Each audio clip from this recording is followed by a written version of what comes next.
two fuses.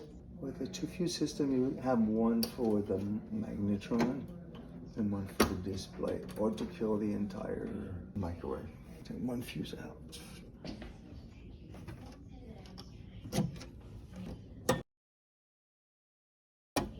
Check to see if it's good. Continuity. It's a good fuse. Take that off so I move this fuse back here. Check the other fuse. Yes, check the other fuse. Fuse is good. Okay, so we need to check now. Yes. The other thing will kill the microwave other than the fuse is called a thermal fuse or thermal cutout. Sometimes it's here, sometimes it's over here.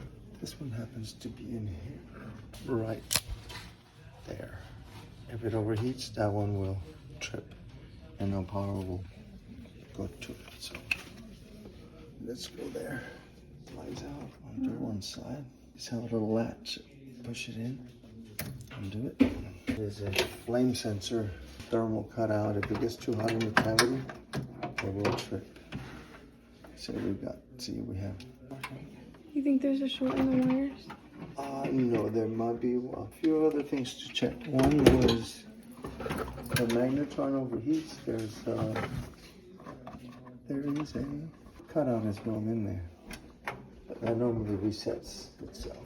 Plug it in. See, we're getting power to the board right here. It is called a noise filter. 117 volts going in. What is coming out? Let's see. 117 coming out. There's one more. Checking now for see if it's got continuity as a switch. We either have a open sensor for the thermal cutout on the magnetron, which is behind here, or we have a bad board. After the transformer, high voltage, anything behind that transformer is high voltage. You cannot check with the meter because it will hurt you, including this. These wires come from the transformer and from the magnetron. Let's see the primary switch. We're checking the primary switch. See if the primary switch is good. It is good. So we have to take this down.